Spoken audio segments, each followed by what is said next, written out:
নমস্কার। রামায়ণ থেকে আজকের ক্লাসে 25টি গুরুত্বপূর্ণ এমসিকিউ প্রশ্নোত্তর আলোচনা করা হয়েছে। দেখুন আপনি এই 25টি প্রশ্নের মধ্যে কতগুলি প্রশ্নের উত্তর সঠিক দিতে পারেন। সবশেষে আপনার স্কোর কমেন্টে জানাবেন। ভিডিওটি ভালো লাগলে লাইক করুন এবং রামায়ণ ভিত্তিক আরো কুইজ বা এরকম প্রশ্নোত্তর পেতে চ্যানেলটিকে সাবস্ক্রাইব করে রাখুন। চলুন কথা না বাড়িয়ে আমরা প্রশ্নোত্তর পর্ব শুরু করি। প্রথম প্রশ্ন দেখব, বাল্মীকি রামায়ণে মোট কতগুলি কাণ্ড রয়েছে? আমরা প্রশ্নের মধ্যে দুটি শব্দ দেখতে পাচ্ছি, বাল্মীকি রামায়ণে, অর্থাৎ আমরা এখান থেকে মনে করতে পারি রামায়ণ কে লিখেছেন? মহর্ষি বাল্মীকি। এই মহর্ষি বাল্মীকির লেখা রামায়ণে মোট কতগুলি কাণ্ড রয়েছে? 5টি, 6টি, 7টি, 8টি? কতগুলি হবে? আমরা সবাই জানি 7 কাণ্ড রামায়ণ। তাহলে রামায়ণে কতগুলি কাণ্ড আছে? 7টি। এই 7টি কাণ্ডের নাম মনে রাখার একটা সহজ কৌশল রয়েছে। কৌশলটি কি? কৌশলটি হলো, বালকটি অযোধ্যার অরণ্যে কি সুন্দর যুদ্ধ উত্তোলন করলো। বালকটি থেকে মনে রাখবো বালকাণ্ড। অযোধ্যার অরণ্যে, এই দুটো শব্দ থেকে আমরা দুটি কাণ্ডের নাম মনে রাখবো, অযোধ্যা কাণ্ড, অরণ্য কাণ্ড। কি সুন্দর, এই দুটি শব্দ থেকে মনে রাখবো কিষ্কিন্ধ্যা কাণ্ড, সুন্দর কাণ্ড। যুদ্ধ উত্তোলন করলো, যুদ্ধকাণ্ড, আর উত্তোলন থেকে উত্তরকাণ্ড। তাহলে সহজ ছন্দবদ্ধ বাক্যটি মনে রাখলেই আমাদের 7টি কাণ্ডের নাম আমাদের মনে থাকবে। বালকটি অযোধ্যার অরণ্যে কি সুন্দর যুদ্ধ উত্তোলন করলো। তাহলে রামায়ণের কাণ্ড কয়টি? 7টি। কি কি? বালকাণ্ড, অযোধ্যাকাণ্ড, অরণ্যকাণ্ড, কিষ্কিন্ধাকাণ্ড, সুন্দরকাণ্ড, যুদ্ধকাণ্ড এবং উত্তরকাণ্ড। আর রামায়ণের রচয়িতা মহর্ষি বাল্মীকি। পরের প্রশ্ন, রামায়ণে মোট শ্লোক সংখ্যা কত? বাল্মীকি রামায়ণের শ্লোক সংখ্যা কত? 10,000 নাকি 24,000 নাকি 50,000 নাকি 1,00,000? রামায়ণের শ্লোক সংখ্যা 24,000। এই 24,000 শ্লোক হওয়ায় রামায়ণকে চতুর্বিংশতি সাহস্রী সংহিতা বলা হয়। কি বলা হয়? চতুর্বিংশতি সাহস্রী সংহিতা। এখান থেকে আমরা মনে রাখবো এই ঘ নম্বর অপশনে 1,00,000 রয়েছে।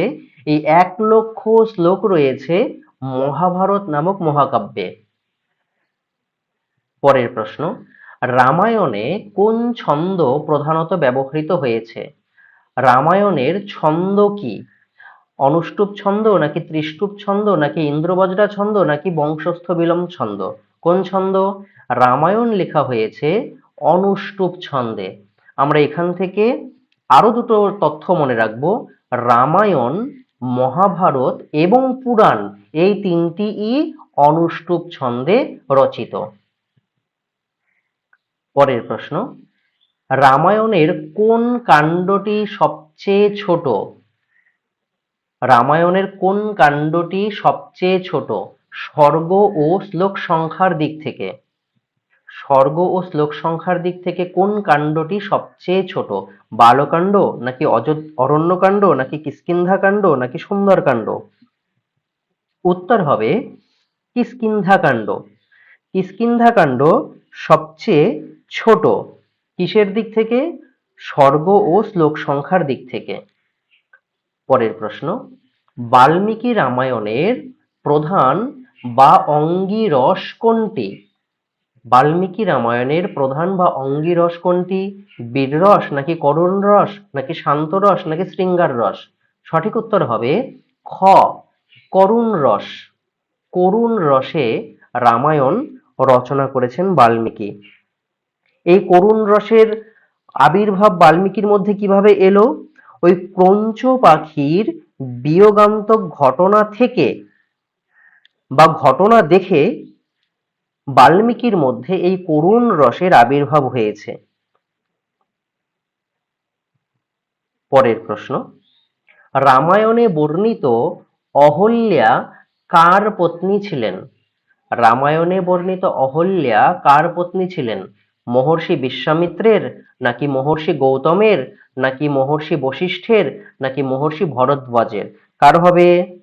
সঠিক উত্তর হবে মহর্ষি গৌতমের। মহর্ষি গৌতমের পত্নীর নাম অহল্যা।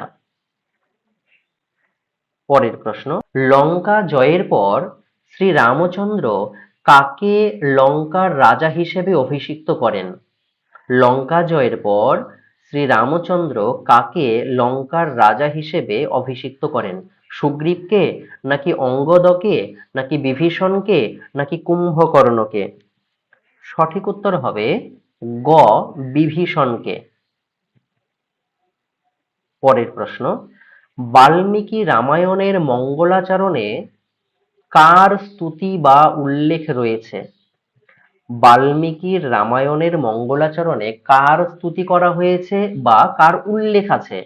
শ্রীকৃষ্ণের, নাকি ভগবান শিব, নাকি শ্রীরামের গুণাবলী, নারদ বাল্মীকি সংবাদ থেকে নেওয়া, নাকি দেবী সরস্বতীর?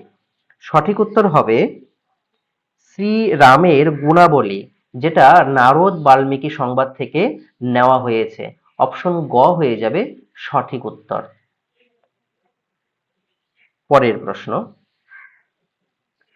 রামের চার ভাইয়ের মধ্যে লক্ষ্মণ কার অবতার বলে মনে করা হয়? রামের চার ভাইয়ের মধ্যে লক্ষ্মণ কার অবতার বলে মনে করা হয়? শঙ্খের, নাকি সুদর্শন চক্রের, নাকি শেষনাগের, নাকি মহাদেবের? লক্ষ্মণ কার অবতার? লক্ষ্মণ শেষনাগের অবতার। অপশন গ হয়ে যাবে সঠিক উত্তর। পরের প্রশ্ন, বাল্মীকি রামায়ণে বর্ণিত সম্পাতি কে ছিলেন? বাল্মীকি রামায়ণে বর্ণিত সম্পাতি কে ছিলেন? অপশন ক বলছে রাবণের এক মন্ত্রী, খ বলছে জটায়ুর জ্যেষ্ঠ ভ্রাতা, গ বলছে কিষ্কিন্ধার এক বানর বীর, ঘ বলছে দশরথের মিত্র রাজা।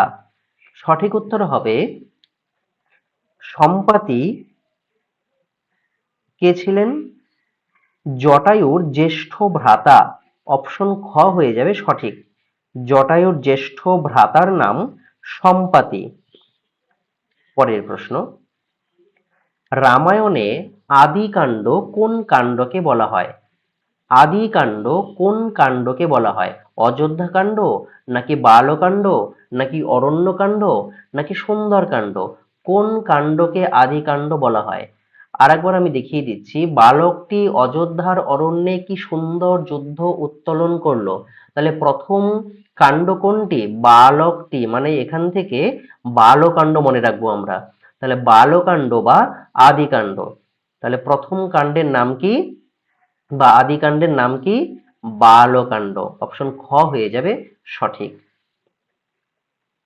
পরের প্রশ্ন, মহর্ষি বাল্মীকিকে আদি কবি হিসেবে কে স্বীকৃতি দিয়েছিলেন? মহর্ষি বাল্মীকিকে আদি কবি হিসেবে কে স্বীকৃতি দিয়েছিলেন? ভগবান বিষ্ণু, নাকি দেবর্ষি নারদ, নাকি পরমপিতা ব্রহ্মা, নাকি মহাদেব শিব? কে দিয়েছিলেন? সঠিক উত্তর হবে পরমপিতা ব্রহ্মা। পরমপিতা ব্রহ্মা বাল্মীকিকে আদি কবি হিসেবে স্বীকৃতি দিয়েছিলেন। অপশন গ হয়ে যাবে সঠিক উত্তর। এখানে আমরা মনে রাখবো, ব্রহ্মা বাল্মীকিকে দর্শন দিয়ে কাব্য রচনার প্রেরণা দেন এবং বলেন যে পৃথিবীতে যতদিন পর্বত ও নদী থাকবে ততদিন রামায়ণের কথা প্রচারিত হবে। যাবৎ স্থাস্যন্তি গিরয়ঃ সরিতশ্চ মহিতলে তাবৎ রামায়ণী কথা লোকেষু প্রচরিষ্যতি। পরের প্রশ্ন, রামায়ণের কোন কাণ্ডে অক্ষকুমার বধের কাহিনী বর্ণিত হয়েছে? কোন কাহিনী? অক্ষকুমার বধের কাহিনী কোথায় বা কোন কাণ্ডে বর্ণিত হয়েছে। এইবার অক্ষকুমার কে বধ করে, কোথায় করে? আগে আমাদের কাহিনীটা যদি আমরা একটু জেনে নিই তাহলে উত্তর করতে সুবিধা হবে। আচ্ছা, আমি জানিয়ে দিই, লঙ্কা দহন ও সীতা অন্বেষণের সময় হনুমান রাবণের কনিষ্ঠ পুত্র অক্ষকুমারকে বধ করেছিলেন, যেটা সুন্দরকাণ্ডে বর্ণিত। তাহলে উত্তর কি হবে? সুন্দরকাণ্ড। পরের প্রশ্ন, সীতার স্বয়ম্বর সভায় শ্রী রামচন্দ্র শিবের যে ধনুকটি ভেঙেছিলেন তার নাম কি ছিল? সীতার স্বয়ম্বর সভায় শ্রী রামচন্দ্র শিবের যে ধনুকটি ভেঙেছিলেন তার নাম কি ছিল? গান্ডীব, নাকি পিনাক বা শৈবধনু, নাকি সারঙ্গ, নাকি কোদণ্ড? কোনটা হবে? সঠিক উত্তর হবে পিনাক বা শৈবধনু। এখানে আমরা মনে রাখবো, এই পিনাক বা শৈবধনুর আরেকটি নাম আছে, নামটি হচ্ছে হরধনু। এই হরধনুকে পিনাক বা শৈবধনুও বলা হয়। গান্ডীব ছিল, এ প্রসঙ্গে আরেকটু জানিয়ে দিই, গান্ডীব ছিল অর্জুনের এবং সারঙ্গ ছিল বিষ্ণুর ধনুক। তাহলে গান্ডীব কার ছিল? গান্ডীব ধনুকটি ছিল অর্জুনের, আর সারঙ্গ ছিল বিষ্ণুর। আর পিনাক বা শৈবধনু বা হরধনু এটা কার ছিল? এটা ছিল শিবের। পরের প্রশ্ন, সুগ্রীবের স্ত্রীর নাম কি ছিল? সুগ্রীবের স্ত্রীর নাম কি ছিল? তারা, রুমা, মন্দোদরী, নাকি সুলোচনা? কি হবে? সুগ্রীবের স্ত্রীর নাম ছিল রুমা। সঠিক উত্তর হবে রুমা। আচ্ছা, এখানে তারা কে ছিল? তারা ছিল বালির স্ত্রীর নাম। মনে রাখবো, তারা কে ছিল? তারা ছিল বালির স্ত্রীর নাম। আচ্ছা, মন্দোদরী আর সুলোচনা কার স্ত্রীর নাম? কমেন্ট বক্সে আপনারা জানাবেন। পরের প্রশ্ন, রাক্ষস রাজ রাবণের মাতার নাম কি? রাক্ষস রাজ রাবণের মায়ের নাম কি ছিল? কৈকসী, নাকি তারকা, নাকি সুরসা, নাকি সিংহিকা? কোনটি হবে? সঠিক উত্তর হবে কৈকসী। এ হয়ে যাবে সঠিক উত্তর। রাবণের মায়ের নাম কৈকসী। ঋষি বিশ্রবা এবং রাক্ষস কন্যা কৈকেশীর পুত্র ছিলেন রাবণ, কুম্ভকর্ণ আর হচ্ছে বিভীষণ। তাহলে রাবণরা তিন ভাই। বাবার নাম কি ছিল? বাবার নাম ছিল ঋষি বিশ্রবা, আর মায়ের নাম রাক্ষস কন্যা কৈকসী। পরের প্রশ্ন, লঙ্কা কাণ্ডে লক্ষ্মণের প্রাণ বাঁচানোর জন্য হনুমান কোন পর্বতটি তুলে নিয়ে এসেছিলেন? লঙ্কা কাণ্ডে লক্ষ্মণের প্রাণ বাঁচানোর জন্য হনুমান কোন পর্বতটি তুলে নিয়ে এসেছিলেন? মৈনাক পর্বত, নাকি গন্ধমাদন পর্বত, নাকি ঋষ্যমুখ পর্বত, নাকি শ্রী চিত্রকূট পর্বত? সঠিক উত্তর কি হবে? সঠিক উত্তর হবে গন্ধমাদন পর্বত। অপশন খ হয়ে যাবে সঠিক। বিশল্যকরণী নামক সঞ্জীবনী ঔষধি খোঁজার জন্য হনুমান পুরো গন্ধমাদন পর্বতটি তুলে নিয়ে এসেছিলেন। পরের প্রশ্ন, বাল্মীকি রামায়ণ অনুসারে শ্রী রামচন্দ্রের বংশের অর্থাৎ ইক্ষ্বাকু বংশের আদি পুরুষ বা মূল দেবতা কে ছিল? রামচন্দ্রের বংশের বা ইক্ষ্বাকু বংশের আদি পুরুষ বা মূল দেবতা কে ছিল? চন্দ্র, নাকি সূর্য, নাকি অগ্নি, নাকি বরুণ? কি হবে? সঠিক উত্তর হবে সূর্য। রামচন্দ্রের বংশ হচ্ছে সূর্য বংশজাত। পরের প্রশ্ন, অযোধ্যার রাজপুরোহিত এবং শ্রীরামের গুরু কে ছিলেন? অযোধ্যার রাজপুরোহিত বা শ্রীরামের গুরু কে ছিলেন? মহর্ষি বিশ্বামিত্র নাকি মহর্ষি বশিষ্ঠ, এটা বশিষ্ঠ হবে, নাকি মহর্ষি যাজ্ঞবল্ক্য নাকি মহর্ষি পরশুরাম, এটা বশিষ্ঠ হবে। Sorry, printing mistake, Vashishtha. সঠিক উত্তর হবে মহর্ষি বশিষ্ঠ। মহর্ষি বশিষ্ঠ ছিলেন অযোধ্যার রাজপুরোহিত এবং শ্রীরামের গুরু। পরের প্রশ্ন, রামায়ণের কোন কাণ্ডে সীতার পাতাল প্রবেশের ঘটনাটি বর্ণিত আছে? রামায়ণের কোন কাণ্ডে সীতার পাতাল প্রবেশের ঘটনাটি বর্ণিত আছে? যুদ্ধকাণ্ডে নাকি সুন্দরকাণ্ডে নাকি উত্তরকাণ্ডে নাকি অরণ্যকাণ্ডে? কোনটি হবে? এটা আরণ্য আছে, টাইপিং মিস্টেক, এটা অরণ্য হবে, নাকি অরণ্যকাণ্ডে?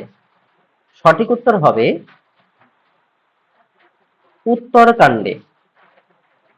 সঠিক উত্তর হবে উত্তরকাণ্ডে। বাল্মীকি রামায়ণের শেষ কাণ্ড হচ্ছে উত্তরকাণ্ড।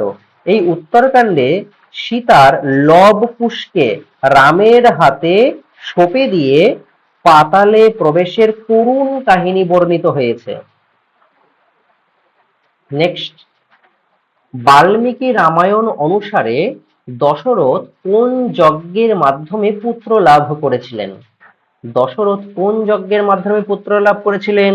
অশ্বমেধ যজ্ঞ নাকি রাজসূয় যজ্ঞ নাকি পুত্র কামেষ্টি যজ্ঞ নাকি বাজপেয় যজ্ঞ? সঠিক উত্তর হবে পুত্র কামেষ্টি যজ্ঞ।